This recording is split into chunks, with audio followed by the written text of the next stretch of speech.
Hello students, good morning to all. Today we will start the new chapter of English grammar, pronouns.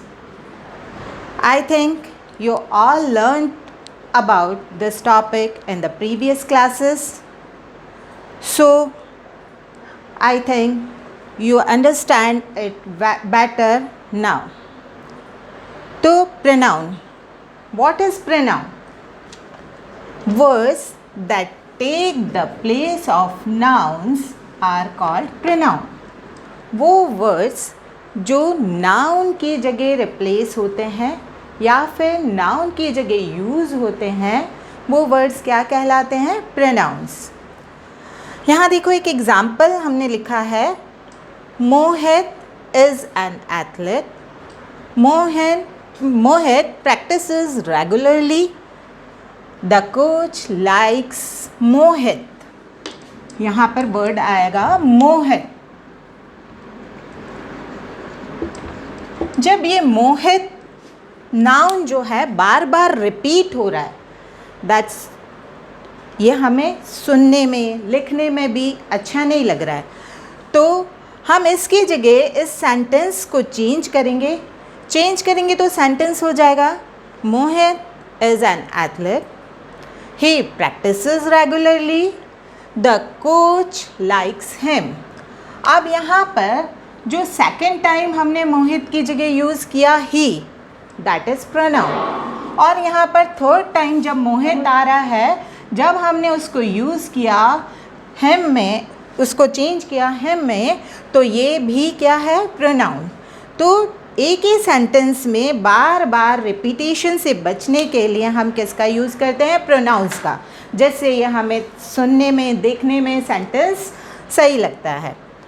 तो ये था एक example जिसे हमने नाउन से प्रोनाउन में चेंज किया. अब there are different kinds of pronoun. Number 1 personal pronouns. Number 2 possessive pronoun. Number 3 demonstrative pronouns. Number 4 interrogative pronouns. Number 5 reflexive pronouns. Number 6 emphasizing pronouns.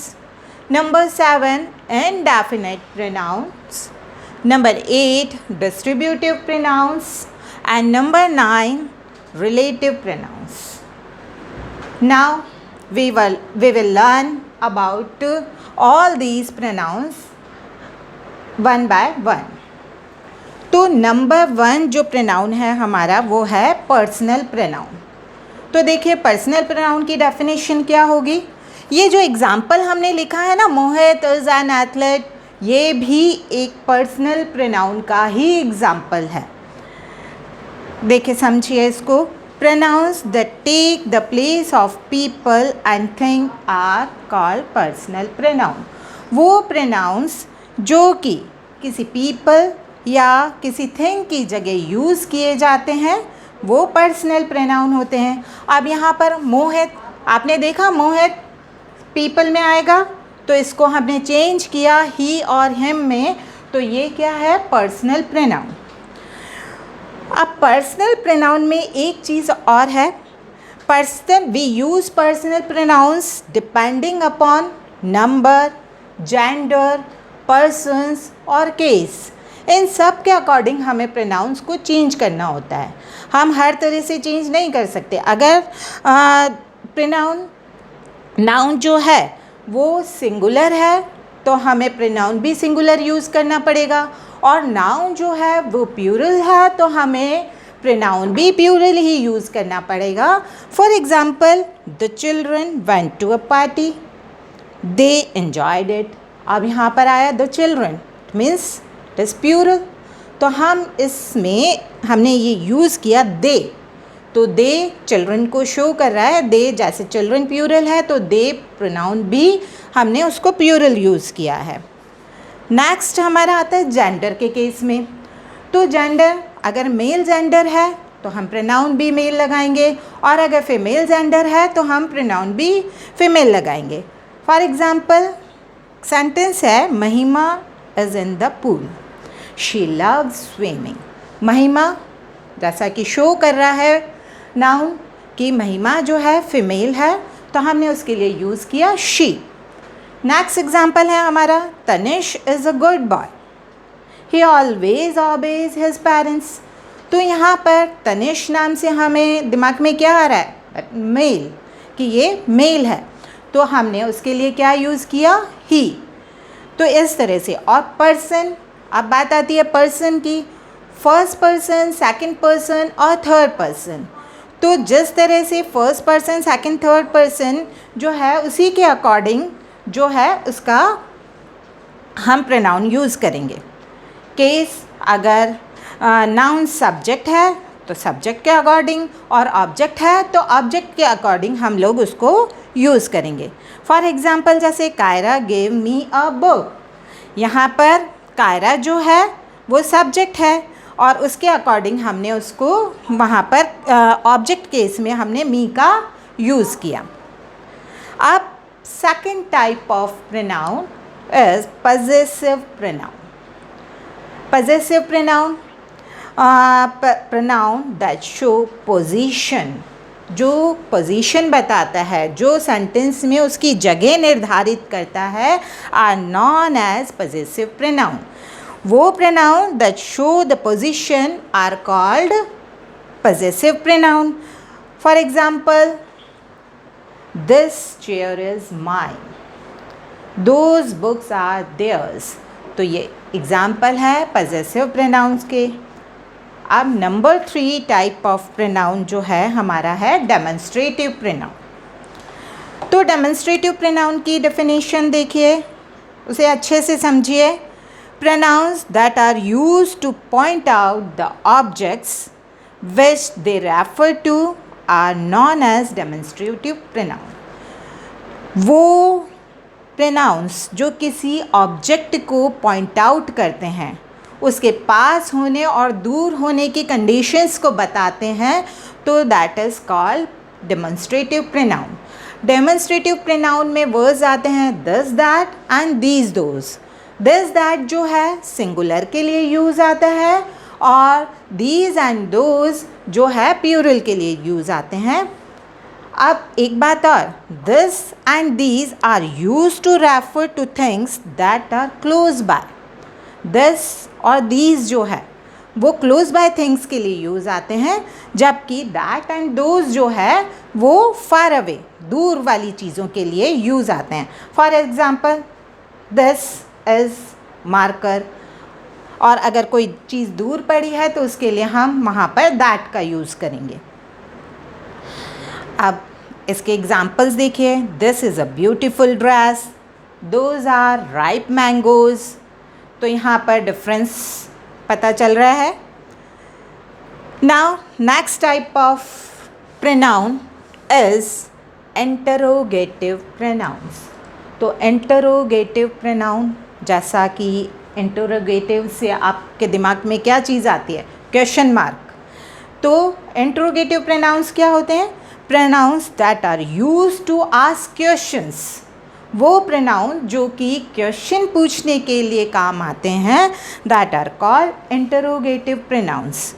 तो इंटरोगेटिव के प्रोनाउंस में जनरली WH वर्ड से start होंगे, sentence जो है start होगा what, who, whose, विच, ये सारे वर्ड्स जो हैं इसके लिए यूज़ किए जाते हैं। For example, what would you like to have, tea और कॉफ़ी।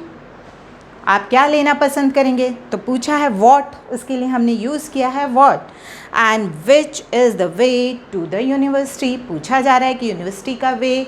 तो यहाँ पर क्वेश्चन पूछा जा रहा है किसी से, तो समझ में आ रहा है हमें interrogative pronounce.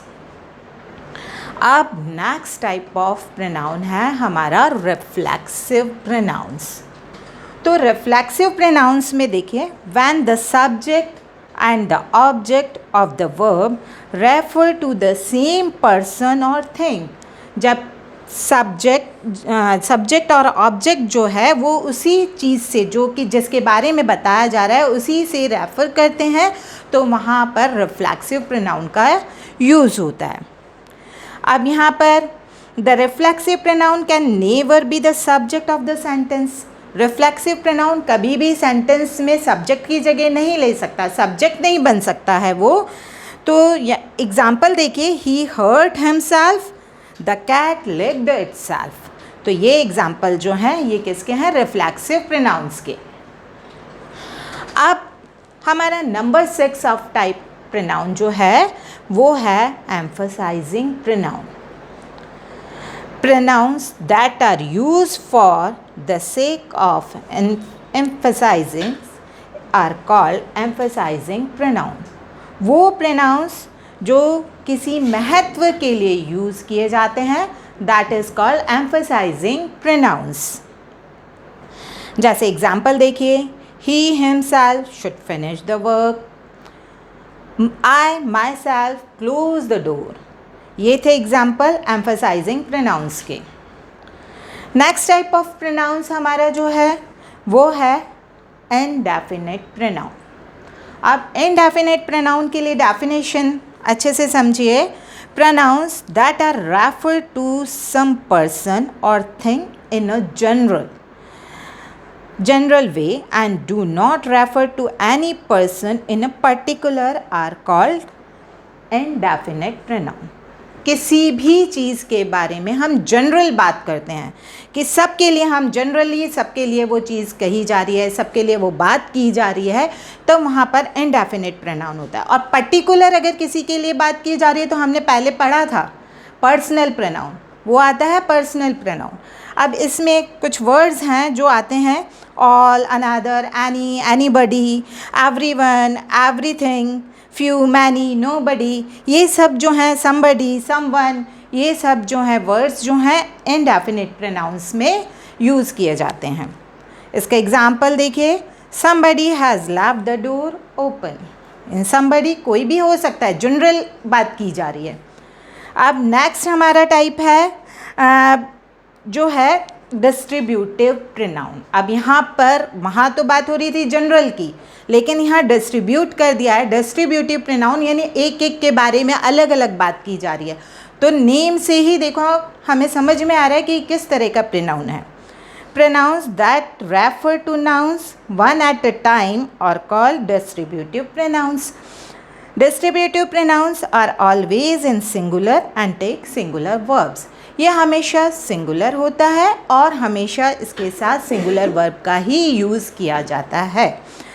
For example, each of us must contribute generously. Each word से हमें पता चल रहा है सिंगुलर है, सेंटेंस में सिंगुलर किसी एक पर्सन के बारे में बात की जा रही है। तो ये है हमारा डिस्ट्रीब्यूटिव प्रोनाउन।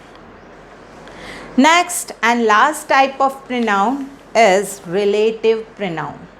देखो बार बार बोल रही हूँ, जो टाइप ऑफ प्रोनाउन है उसी से हमें समझ में आ जाता है कि किस तरह का प्रोनाउन है और इसमें किस तरह की कंडीशंस होंगी। तो रिलेटिव प्रोनाउन यानी ये किसी चीज़ को रिलेट कर रहा है, किसी चीज़ के किसी के संबंध में बता रहा है। तो relative pronouns relates a noun to a group of words that follows. अब यहाँ पे who, whom, whose, which and that are relative pronouns। ये सब वर्ड्स जो हैं वो रिलेटिव प्रोनाउंस के लिए यूज़ किए जाते हैं, जो कि वे जॉइन टू सेंटेंसेस, जो कि दो सेंटेंसेस को जोड़ने का काम करते हैं। यहाँ पर एक एग्जाम्पल से देखिए, the boy who were talking two is the captain of the cricket team. वो बॉय, वो लड़का जो जिसके बारे में बात की जा रही है वो क्रिकेट टीम का कैप्टन है। यानी यहाँ दो सेंटेंस हैं, उनको जोड़ा जा रहा है हु से, मतलब किसके बारे में बताया जा रहा है, उस बॉय के बारे में। तो वो रिलेट कर रहा है उस बॉय को, वर्ड जो है उस बॉय को रिलेट करके उसके बारे में आगे की इन्फॉर्मेशन जो है हमें प्रोवाइड करवा रहा है। तो ये है हमारा रिलेटिव प्रोनाउन। अब इन दिस सेंटेंस देखिए, who is relative pronoun and that refers to a noun boy that comes before। जैसा कि अभी मैंने बताया, the noun boy is thus the antecedent of the pronoun who। the relative pronoun should ideally be placed close to its antecedent in the sentence। तो ये था आपका छोटा सा चैप्टर प्रोनाउंस। तो I hope you all understood well क्योंकि आपने ये पहले भी क्लासेस में पढ़ा हुआ है चैप्टर, तो ज़्यादा आपको डिफ़िकल्टी नहीं आनी चाहिए इस चैप्टर को समझने में। अब बात आती है होमवर्क की। तो आपको होमवर्क में सारी जो ये एक्सरसाइजेज हैं, ये सारी एक्सरसाइज तो आपको बुक में फिल करनी है। Fill all the practice exercise in the book and do exercise A and E in the notebook. Only A and E जो है आपको नोटबुक में करना है। I will send you all the answers in the WhatsApp group. Thank you.